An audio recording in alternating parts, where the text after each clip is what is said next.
Recently साल 1980 तक almost सारे कंट्रीज में टेलीफोन आ चुका था, बट एक ऐसा देश था पूरे वर्ल्ड में जहां पे टेलीफोन नहीं आया था, और वो था भूटान।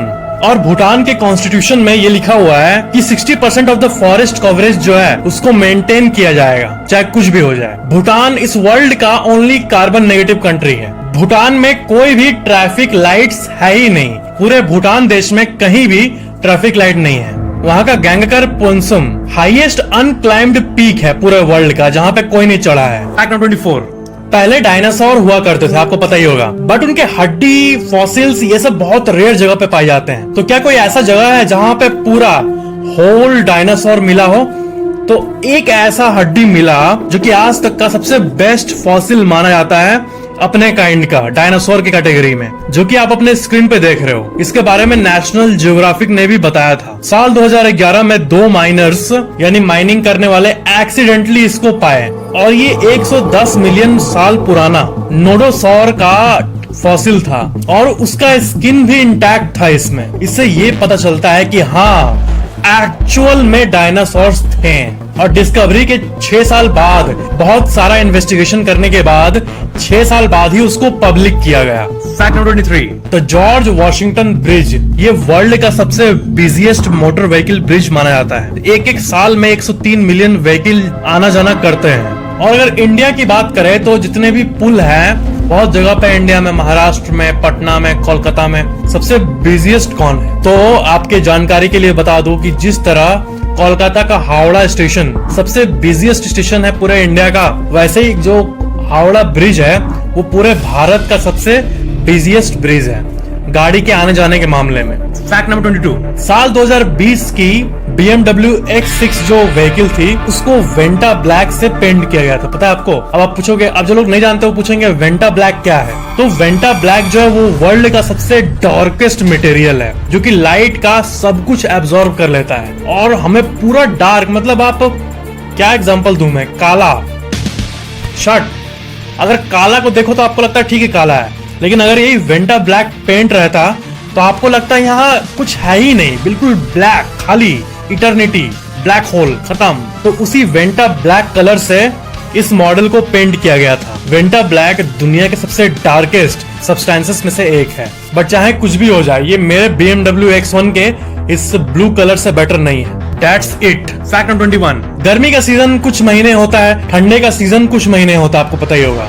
बट यूरेनस यानी अरुण ग्रह जो है, वहाँ पे ऐसा होता है ना कि वहाँ पे जो गर्मी का सीजन होता है वो कुछ 42 साल तक होता है। वो इतना दूर है, अगर सूरज यहाँ है तो डिस्टेंस के मामले में धरती यहाँ है, बट यूरेनस यहाँ है, इसलिए 42 साल तक वहाँ गर्मी रहती है। फैक्ट नंबर 20, ATM जो मशीन हम लोग देखते हैं रोड के साइड में, उसके पीछे की कहानी मुझे तो अनबिलीवेबल लगी। उसके जो इन्वेंटर थे वो थे जॉन शेफर्ड बैरन, और इनके बारे में जो कहानी है वो बहुत ही अमेजिंग है। ये तब की बात है जब ATM नामक चीज होती ही नहीं थी, यही इन्वेंट किया था ऑफ कोर्स। तो क्या हुआ कि ये एक दिन इनको बहुत अर्जेंट पैसे की जरूरत थी, और बैंक बंद होने के कुछ 1 मिनट लेट पहुंचे वो, बैंक का डोर बंद होने के बाद। तो अगर कोई बैंक में 1 मिनट लेट हो गया तो मतलब नॉर्मली दे देना चाहिए उसको पैसा कि हाँ चल 1 मिनट लेट है, 5-10 मिनट लेट तो है नहीं, बट बैंक इतना स्ट्रिक्ट था कि 1 मिनट के चलते उनको वो कैश नहीं दिए, और उसके बाद उनका इंपॉर्टेंट काम नहीं हो पाया। तब उन्होंने सोचा, ये बात उनके दिल पे लग गई और एक गड्ढा बन गया उनके दिल में, और फिर उन्होंने इन्वेंट किया ATM, एक ऐसी चीज जहां से हम लोग दिन का कोई भी समय हो पैसे निकाल सकते हैं। Fact number 19, black mamba snake जो होता है ना वो एक्चुअल में बहुत ही खतरनाक है। 95% लोग जिसको ब्लैक माम्बा काटता है वो बच नहीं पाते हैं। अब अगर आप इसको डीपली देखो तो ये बहुत ज्यादा है कि सांप काटने पे 95% लोग कैसे मर सकते हैं। उसका एंटी वेनम तो मौजूद है और हॉस्पिटल्स में होता है, बट मेन बात ये है कि ये बहुत ही टॉक्सिक होता है, जैसे बॉडी में जाता है पूरे नर्वस सिस्टम को शेक कर देता है। और दूसरी बात, ये सब जंगलों के एरिया में पाया जाता है जहाँ से हॉस्पिटल बहुत दूर होता है, और टाइम उतना मिल नहीं पाता है उन लोगों को। शहर में किसी को काटे तो वो बच भी सकता है, पर पूरे एस्टिमेट के हिसाब से 95% लोग जिसको ब्लैक माम्बा काटता है वो मर जाता है। फैक्ट नंबर 18, MRI स्कैन जो होता है उसमें हम लोग बहुत अमेजिंग चीजों को देख सकते हैं। आप इस इमेज को देखो, एक मोटे इंसान और एक पतले इंसान का MRI स्कैन, इसमें आप डिफरेंस को देख सकते हो। इसमें पूरा ब्लड का प्रीव्यू भी दिख रहा है कि रेडिश ब्लड है, और जो ये येलोइश बीच में पेट आप देख रहे हो, एक मोटे इंसान का जो है ये येलो फैट देख पा रहे हो आप,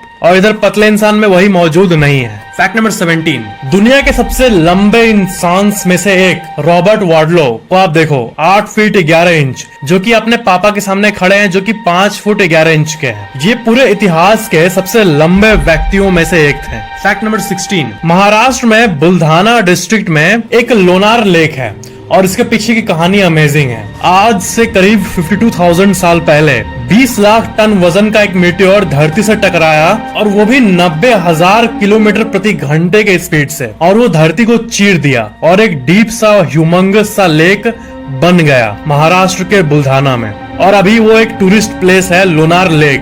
फैक्ट नंबर 15, ये जो आप इमेज देख रहे हो ये एक एयर प्यूरिफायर है जो कि गंदगी को टानता है हवा से, वो तो ठीक है, बट अमेजिंग बात यह है कि ये गंदगी को कॉम्प्रेस करके केमिकली ज्वेलरी में बदल देता है। इसके बारे में आप कई आर्टिकल्स को देख सकते हो, और इसका ट्रायल बीजिंग चाइना में चल रहा था। जो पार्टिकल्स होते हैं डर्टी पार्टिकल्स, उसको एक रेसिन क्यूब में भर के 30 मिनट तक प्रेशर में रखा जाता है और उससे जो रिजल्टिंग ऑब्जेक्ट्स निकलते हैं उससे ज्वेलरी को बना दिया जाता है। फैक्ट नंबर 14, जापान में द टुमारो वॉर मूवी जो है इसका एक बहुत ही अमेजिंग सा एडवर्टाइजिंग किया गया था। जो क्रीचर मूवी में है उसको ट्रक में बांध के अंदर एक सील्ड ट्रक में, जैसा कि आप अपने स्क्रीन पे देख सकते हो, ऐसे ट्रक में भर के इसका एडवर्टाइजिंग किया गया था जापान में। ऐसा एडवर्टाइजिंग बहुत प्रभावी होता है, मतलब मूवी का रियल जो क्रिएचर है उसको पूरे शहर में घुमा के एडवर्टाइज करना। फैक्ट नंबर 13, एक मधुमक्खी का जो ब्रेन होता है वो इंसान के कंपैरिजन में जस्ट 0.0002% होता है, और जो ब्रेन में अंदर न्यूरॉन्स होते हैं उसके काउंट की बात करें तो इंसान के अंदर 100 बिलियन न्यूरॉन्स होते हैं, 1 लाख करोड़, और मधुमक्खियों के पास जस्ट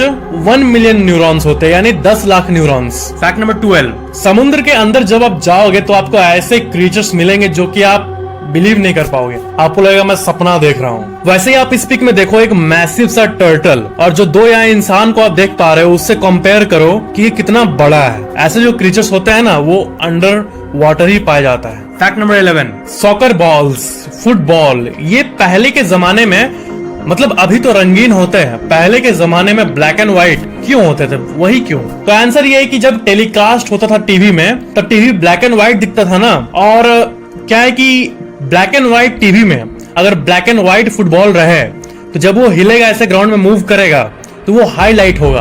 दोनों ऑपोजिट कलर है ब्लैक और व्हाइट इसलिए, और ब्लैक एंड व्हाइट टीवी में वही कलर को जल्दी फुटबॉल के तौर पर लोग स्पॉट कर पाते थे, इसलिए एक्चुअल फुटबॉल का जो डिफॉल्ट कलर है वो पुराने जमाने से ब्लैक एंड व्हाइट ही होता था, क्योंकि वही टीवी में टेलीकास्ट हो पाए और लोग इजिली स्पॉट कर पाए फुटबॉल को। फैक्ट नंबर 10, जो वर्ल्ड ट्रेड सेंटर की जो घटना हुई थी, जो प्लेन पूरे बिल्डिंग के अंदर घुस चुका था, उस घटना के बाद जब वहाँ क्लीन अप किया जा रहा था ना, तब वर्ल्ड ट्रेड सेंटर का जो बेस था उससे 7 फीट नीचे, 7 फीट अंदर जब क्लीनिंग का काम चल ही रहा था, ये जो आप अपने स्क्रीन पे देख रहे हो ऐसा कुछ मलबा मिला, और इंस्पेक्शन के बाद ये पता चला कि ये 1773 का एक शिप है। तो अमेरिका के एक बिल्डिंग के नीचे एक लगभग 2 साल पुराना शिप कैसे आ गया? पिछले साल इंडिया में $6.6 बिलियन क्रिप्टो करेंसीज में इन्वेस्ट हुए थे, और इससे हमें ये पता चलता है कि क्रिप्टो करेंसीज में इन्वेस्टमेंट कितनी एक्सपोनेंशियली ग्रो हो रही है। अभी बिटकॉइन की वैल्यू 48 लाख से भी ऊपर आ गई है, और बाकी इतने क्रिप्टो करेंसीज भी ग्रो हो रहे हैं अगर हम लोग ओवरऑल चार्ट देखें तो।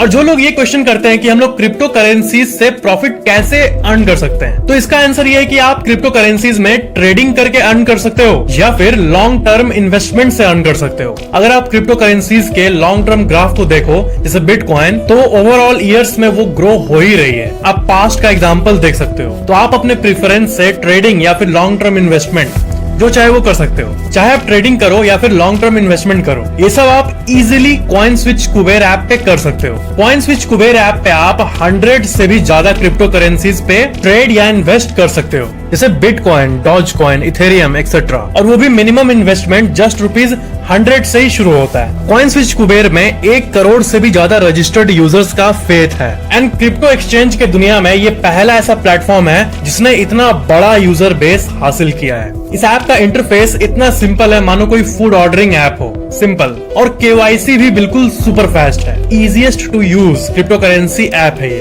अगर आप वीडियो के नीचे डिस्क्रिप्शन में दिए गए लिंक से साइन अप करोगे तो आपको ₹50 वर्थ बिटकॉइंस एब्सोल्युटली फ्री मिलेंगे। So check out the link in the description and download the CoinSwitch Kuber app. So let's continue the facts. Fact number 9, March 2021 में चेन्नई के एयरपोर्ट में एक गजब सा चीज हो गया। 6 लोगों के ऊपर शक हुआ, कस्टम्स के व्यक्तियों को जो एयरपोर्ट पे इंस्पेक्शन करते हैं। वो दुबई से आ रहे थे तो उनका हेयर चेक किया गया, बाल, और बाद में ये पता चला कि उनका जो बाल है वो नकली था, उनका हेयर विग था और विग के नीचे गोल्ड का वो स्मगलिंग कर रहे थे और 2 किलो गोल्ड मिला। और जैसे कि आप अपने स्क्रीन पे देख सकते हो, ऐसे एरिया में वो गोल्ड छुपा के दुबई से इंडिया ले आ रहे थे। इलीगली एक कंट्री से दूसरे कंट्री में इसको ला रहे थे। गोल्ड करीब 2 किलो था और प्राइस करीब 1 करोड़ के आसपास था और कस्टम्स एक्ट के तहत उनको गिरफ्तार कर लिया गया। फैक्ट नंबर 8, जो पिरामिड्स है वो वर्ल्ड के सबसे ओल्डेस्ट चीजों में से एक है। करीब 4500 साल पुराना है। बट ओल्डेस्ट चीजों में एक शिगिर आइडल करके है और ये वर्ल्ड का सबसे ओल्डेस्ट वुडन स्टैचू है।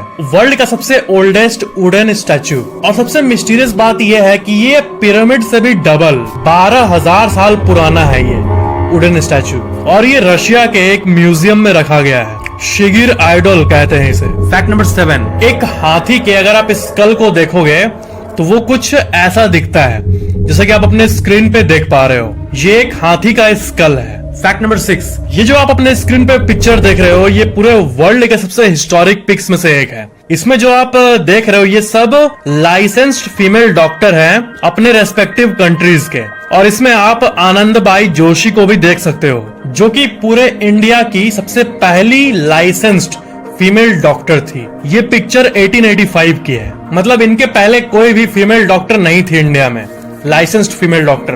फैक्ट नंबर 5, किंग कोबरा जो है वो अगर यहाँ है तो 100 मीटर दूर भी देख सकता है अपने प्रे के लिए और वाइब्रेशंस को फील कर सकता है। इसीलिए कोबरा इतने लोगों को डसते हैं, क्योंकि अगर कोबरा 100 मीटर दूर है और कोई इंसान आ रहा है और उन्हें कोई खतरा महसूस हुआ तो छिप जाते हैं अटैक के लिए और अपने आप को रेडी कर लेते हैं अटैक के लिए। ये बहुत ही अमेजिंग कैपेबिलिटी है, 100 मीटर दूर से ही लैंड के वाइब्रेशंस को फील कर पाना। अमेजिंग। इनके पास वाइब्रेशन को फील करने की ताकत होती है और शिकार को भी ये पूरा होल खा लेते एक ही बार में, किंग कोबरा।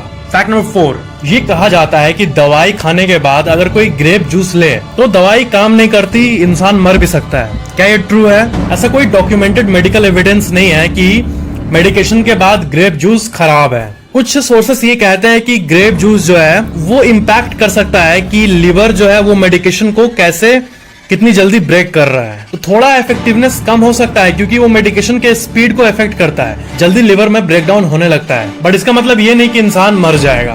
फैक्ट नंबर 3, कोई भी क्रिएचर अपने बॉडी मास के कंपैरिजन में कैसे कितना बाइट का फोर्स लगा सकता है, वो एक ताकत होती है और हर जानवर की अलग अलग बाइटिंग ताकत होती है। तो जो डायनासोर्स थे उनकी बाइटिंग पावर बहुत होती थी और मेगालोडॉन का भी बहुत बाइटिंग पावर है। बट जो एक ब्लैक पिराना है ये जो है ये अपने बॉडी मास के कंपैरिजन में 30 गुना ज्यादा ताकत से बाइट कर सकता है अपने दांतों से, और ये टीरेक्स और मेगालोडॉन को भी आउट परफॉर्म कर देता है, मतलब सबसे ज्यादा बाइटिंग पावर वाला अपने बॉडी मास के कंपैरिजन में। बहुत खतरनाक है ये ब्लैक पिराना।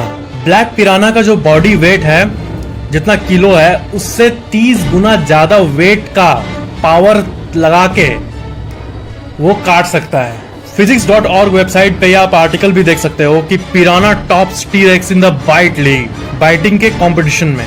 फैक्ट नंबर 2, दुनिया की सबसे पहली साइकिल जो है वो 1817 में बैरन वॉन ड्रेस ने बनाई थी। आप पहले के कुछ हिस्टोरिकल पिक्स को देख सकते हो। फैक्ट नंबर 1, बिना सिम के नंबर कैसे मिल सकता है? तो 2 चीज यहाँ पे है, पहला एग्जिस्टिंग टेक्नोलॉजी और दूसरा जो कि आने वाला है। आपको पता ही होगा कि एलोन मस्क जो है वो सैटेलाइट्स लॉन्च कर रहे हैं ताकि पूरे अर्थ के हर एक एरिया में कनेक्टेडनेस रहे और इंटरनेट रहे, ऐसा प्लान हो रहा है। तो बिना सिम के रिक्वायरमेंट के सैटेलाइट के थ्रू हम लोग बात कर सके, चाहे अमेज़न जंगल में एक इंसान क्यों न रहे, ये पॉसिबल हो सकता है सैटेलाइट कॉलिंग के जरिए। एंड ये टेक्नोलॉजी ज्यादा दूर भी नहीं है, कुछ ही सालों में आने वाली है। एंड अगर एलोन मस्क जैसा माइंड अगर और साथ में आके काम करें तो ये और जल्दी हो जाएगा। ये था एक ऐसा एस्पेक्ट जो कि आने वाला है कुछ सालों में, जिसमें हमें फिजिकल सिम की जरूरत नहीं पड़ेगी। आईफोन 13 जब लॉन्च हो रहा था तब इसके बारे में एक हल्का सा लीक हुआ था और इसका हमें आइडिया पहली बार लगा था, सैटेलाइट कॉलिंग।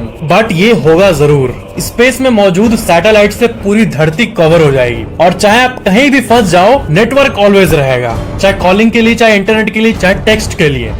ये बहुत ही नेक्स्ट लेवल चीज है जो होने जा रही है। अभी के समय में तो पता नहीं, बेसमेंट में भी जाओ, पार्किंग में जाओ तो टावर गायब हो जाता है, क्या है ये सब। और दूसरी चीज है ई सिम। ई सिम तो अभी कई जगह पे है भी। ई सिम में आपको फिजिकल सिम नहीं लगाना पड़ता है, जस्ट सॉफ्टवेयर के थ्रू वो नेटवर्क पकड़ लेता है। और सिम बदलना हो तो उस प्रोफाइल को डिलीट कर दो और नया कंपनी का प्रोफाइल मोबाइल में ऐड कर दो, तो सॉफ्टवेयर के थ्रू ये चलता है। बट दिक्कत ये है ना कि ई सिम को उतना कंपनीज बढ़ावा नहीं दे रही है। क्यों? क्योंकि कस्टमर रिटेंशन की बात है। जब भी हमें सिम बदलने का मन करता है, फिजिकल सिम निकालो, नया सिम लगाओ, थोड़ा हार्ड है। बट अगर हमारे पास 2 कंपनी का ई सिम है तो हम लोग इजिली हमेशा एक, जैसे हम लोग ऐप इंस्टॉल करते हैं ना, वैसे इजिली घर बैठे लेटे लेटे ही हम लोग सिम बदल देंगे एक से दूसरे में। तो इससे कस्टमर थोड़ा सा अगर अनईज फील करे, नेटवर्क नहीं मिलेगा तो शिफ्ट कर जाएगा और वही यूज करने लगेगा। तो कस्टमर के लिए इतना इजी हो जा रहा है बदलना नेटवर्क को, कंपनीज को, इसलिए कंपनीज उतना बढ़ावा नहीं दे रही है।